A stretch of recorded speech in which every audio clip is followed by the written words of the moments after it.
One of the most fascinating programs in college football has to be the Temple Owls. Not only are they one of the most interesting, but they're also currently one of the saddest. The Owls haven't really had a good season in recent memory, have disappeared from the college football mainstream, and honestly don't look like they're getting much better on the horizon. I can still remember about a decade ago when an undefeated Temple team took on Notre Dame on Halloween night, and honestly that's one of the first games that helped me fall in love with college football back then, as that was just so awesome. Coaches like Al Golden, Matt Rhule, and Steve Addazio were really good while they were there, but now the Owls have fallen on hard times. In today's video, I'm going to talk about the rise and fall of the Temple football program and talk about what has happened to them. We're going to go through all the coaches that helped make them relevant and why ultimately they have fallen apart.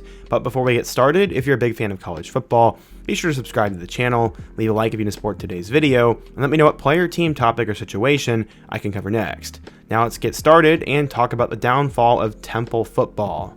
So in order to understand how Temple got to this point, we first need to go back in time.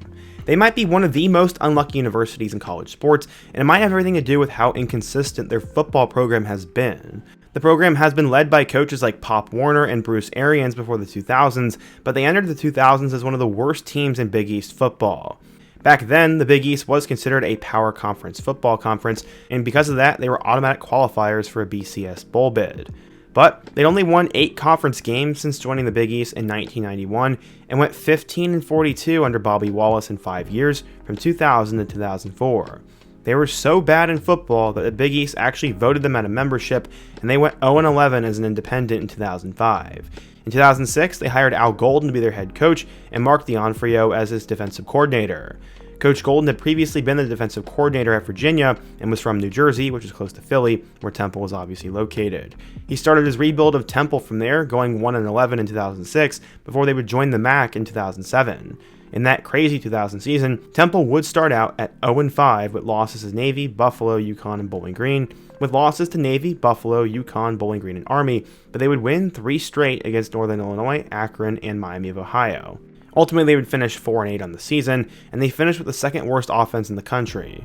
In 2008, though, they started to improve a bit as they elevated Matt Rhule from quarterbacks coach to offensive coordinator, and the offense instantly got a whole lot better. The Owls ended up going 5-7 on the season, with a third-place finish in the MAC East, but then they started off rough once again in the next year, going 1-4. But they would get hot, and they even had 55 points in a win against Eastern Michigan. Finally, in 2009, the Owls would hit their stride, as they started the year off with 2 straight losses to in-state teams, with the first being Villanova and then Penn State, but after that they went on a tear. They won 9 straight games before finishing their season with a loss to Ohio that would keep them out of the MAC championship game due to the tiebreaker going to the Bobcats. At 9-3, the Owls qualified for their first bowl game since 1979, where they lost to UCLA 21-30. A lot of their offensive success was due to their freshman running back Bernard Pierce, who had 1,400 yards and 16 touchdowns, and their offense was now top 40 in the nation. Coach Golden would be contacted about Power 5 head coaching vacancies after the year was over, and since Temple had been awful for so long, but he would decide to stick it out in Philly for the 2010 season. They started that year by avenging their loss to Villanova, and then they barely etched by Central Michigan. They then knocked off UConn, played competitive against Penn State, and would go 5-3 the rest of the way, going 8-4 with a third-place finish in the Eastern Division. But since the MAC didn't have as many bowl slots as other conferences, Temple missed out on a bowl game, even though they won 8 games. After the season was over, Coach Golden left for Miami, and Temple hired Steve Addazio from Florida. He'd go 9-4 with Golden's players in 2011, and then 4-7 the next year with Ryan Day as his offensive coordinator. The Owls would rejoin the Big East Conference for its final season in 2012, but Addazio would leave to take the head coaching job at Boston College after that. Honestly, what a crazy coaching tree Temple has had. With Addazio out, Temple looked to find someone who would be successful in the American, and they hired their former offensive coordinator, Matt Rhule, who had spent a year coaching offensive line with the Giants. Rhule inherited a pretty bad Temple roster in 2013, but he did have a couple of stars on offense. Freshman quarterback PJ Walker and Robbie Anderson were really solid, and while Temple went 2-10 in 2013, PJ was great. He had 2,000 yards and 20 touchdowns, and Robbie Anderson had 791 yards and 9 scores there. Tyler Matakevich also became one of the best linebackers in the country with over 100 solo tackles. Coach Rhule would build around these pieces the following season, taking the Owls to a 6-6 record with victories over Vanderbilt and number 21 East Carolina. PJ Walker threw for 2,300 yards and 13 touchdowns, but had a crazy ton of interceptions. He was also the team's second leading rusher behind Jahad Thomas, but Jalen Fitzpatrick would break out as the running back. Due to some weird bowl tie-ins though, Temple once again missed a bowl game despite qualifying with a 6-6 record. The next year in 2015 though, Temple had their most explosive and most memorable season in program history. The team ended up going 10-4 with a loss to a 13-win Houston team, a 10-win Toledo team, and also a loss against number 9 Notre Dame. But what people forget is that they beat Penn State for the first time since the 1940s, 27-10. They once again didn't lose until week 8, and this is honestly one of my favorite college football games of all time. It was a Halloween night, so it was pretty much perfect weather. It was a great broadcast. They were the Cinderella team of the year, and game day had gone to Temple for a huge matchup. Will Fuller was also from the area, and I remember them talking about that being a homecoming matchup, and the game was actually really solid. Ultimately, Notre Dame would pull away at the end, but honestly, that was the peak of Temple football in my eyes. Tyler Matakevich and Dion Dawkins were All-Americans, and a couple of guys ended up doing well in the NFL, like Tyler Matakevich. Robbie Anderson would go to the league, and both Jahad Thomas and PJ Walker would also eventually make a trip there. They kept the momentum going in 2016, as the Owls once again went 10-4, this time winning the conference championship over number 19 Navy at the end of the year, and then lost to Wake Forest in the Military Bowl. But this season's team was not as tested as the 2015 team was, as they lost to Army, Penn State, and Memphis. Players like Dion Dawkins and Hassan Reddick were considered some of the best players in college football, and those two were drafted in the first 2 rounds of the 2016 draft. Before the bowl game, though, Coach Rhule decided to accept the head coaching job at Baylor. Okay, so going into the post-Rhule era is where the downfall slowly starts to begin. This was the beginning of it all, as they went ahead and hired Jeff Collins after that. Collins was also from Florida, and he ended up going 7-6 with a win in the Gasparilla Bowl in 2017. The team would also go 8-5 in 2018 with a loss in the Independence Bowl. They'd finished third in the American East behind both UCF and USF in 2017, and second behind UCF in 2018. They couldn't keep the momentum, but they were still a winning program at the time. There are plenty of Coach Rhule's good players that he brought in, including a 1,000-yard rusher, Raquel Armstead, Keith Kirkwood at receiver, Matt Hennessy on the offensive line, Kenny Yeboah at tight end, and Rocky Yassin at defensive back. All these guys ended up going to the NFL, but Collins was not able to use those guys to elevate the program at all, and it really stagnated under him. In fact, a couple of those guys even transferred to better programs before they graduated. A lot of that had to do with bad quarterback play, as PJ Walker had been a good quarterback for the Owls, finishing with over 11,000 yards and 74 touchdowns. After that, though, they couldn't really get anything going, as Frank Nutile, Logan Marchi, and Ton Sateo all struggled, but Anthony Russo ended up being the best of the bunch. We found out that Collins was not as good of a coach after he left for Temple in 2019, and he would take the Georgia Tech job, and that was an absolute disaster for the Jackets. Things really started to fall apart, though, as they made the wrong hire, getting Rod Carey to replace him. He was at Northern Illinois. Carey went 8-5 with the Owls in 2019, with some wins over number 21 Maryland, Georgia Tech, and number 23 Memphis, but they dropped some really winnable games and lost 63-21 to UCF. Anthony Russo became the team's best quarterback and actually threw for 2,900 yards and 21 touchdowns. And then Ray Davis had a good season at running back, who ended up playing at both Vandy and Kentucky and is currently with the Buffalo Bills.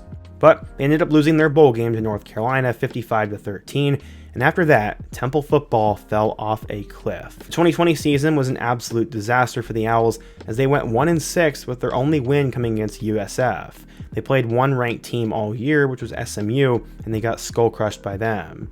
In their last game of the season against East Carolina, it was played in front of 0 fans, and they lost 28-3. Their conference mates, Houston, Cincinnati, and UCF, all got calls to join the Power 5 in the Big 12, and Temple went back to being one of the worst teams in their conference, and the whole heyday was now over. They had both Anthony Russo and Real Mitchell there, and Temple played 5 different quarterbacks throughout that season.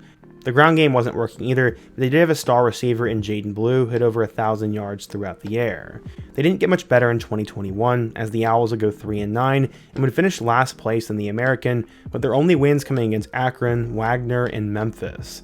They were blown out in just about every single one of their losses, with the closest loss in their schedule coming against USF, 34-14. The closest loss was 20 points, and they started former Georgia transfer D'Wan Mathis at quarterback, and he ended up being a huge bust for them. He eventually spent time with former Northern Illinois quarterback Justin Lynch for backup reps, and Temple's run game was awful, and they could just not get anything going. Jaden Blue was once a big-time weapon with NFL aspirations, and he eventually transferred over to Virginia Tech. In 2022, the Owls would fire Rod Carey and would replace him with Texas running backs coach Stan Drayton. Drayton could not do much better while he was there, as while Mathis was named the starting quarterback to start the season, he was terrible, and eventually freshman quarterback E.J. Warner, Kurt Warner's son, took over as the starter. He finished with over 3,000 yards and 18 touchdowns, but that didn't mean that Temple improved once D'Wan was benched. They proceeded to go 3-8 the rest of the season, with their only wins coming against Lafayette, UMass, and USF, all of which were horrible. While they were competitive in losses that season, with 4 of them being one-score games, the Owls finished at 3-9. 2023 would once again see Drayton take the Owls to a 3-9 record, finishing as the second worst team in the American, just ahead of East Carolina. Temple's 3 wins were to Akron, Norfolk State, and Navy, who was in their first year under a head coach. Only 1 loss was within 1 score, and they're getting even worse as time went on. While E.J. Warner did improve, the running game continued to suffer. Part of the reason Coach Drayton was brought in was to improve the running game. Their leading rusher just had over 300 yards. Just had under 400 yards. The entire team finished with just 9 rushing touchdowns on the season, and with Temple unable to really hire anybody, they decided to bring him back in 2024. The Owls ended up once again having a terrible season, as for the 3rd time in a row, they'd finished with a 3-9 record. They beat Florida Atlantic, Tulsa, and Utah State, but for the most part, it was just a disastrous season for Temple, and they have now been completely stuck in the mud. In terms of the best players on their team, Evan Simon became the starting quarterback at the end of the year, and then guys like Terez Worthy and even Dante Wright emerged as weapons at the skill position. After the season was over, Stan Drayton ended up being fired, and he's now the running backs coach for Penn State, and they're hoping to move in a new direction under new head coach K.C. Keeler. He's actually a championship-winning head coach who's built multiple programs at multiple levels. He had stops at both Delaware and Sam Houston State, but with the Bearcats is where he really made his money's worth. In 11 years, he won 97 games at Sam Houston State, led them to the FBS transition, and also went a perfect 10-0 and won an FCS national title back in 2020. This is a big deal for Temple, as they've gotten a guy who has proven to win at places that are not all that good or don't have a lot of resources. Is Keeler going to bring Temple to a national championship? Probably not, but can he probably stabilize the program and get them back to being bowl caliber? I think so. It may take a year or 2, but I have some faith in K.C. Keeler, and Temple has enough resources to be decent. I mean, they have a decent history in some areas, as they're definitely known as a basketball school, they're located in Philadelphia, and they've had their moments in football.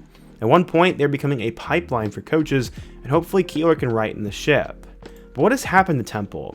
Part of the reason they're so bad is their distance from the Big East Conference, as even as just a football-only member, Temple was able to play regional opponents like Syracuse, West Virginia, and Rutgers. But when the conference started to fall apart and those schools went their different ways, the Big East had to get creative, bringing in schools from Texas, Louisiana, and Oklahoma. Temple's closest conference mates are Navy and Army, and those places are still far away from Philly, and even as one of the largest schools in the American, it doesn't get enough to really sway players to commit there. Recruiting for Temple has been a nightmare since Matt Rhule left, as they barely finished inside the top 100, and in 2024 their class was number 106 in the nation. They just can't convince anybody to come to Philadelphia to play college football.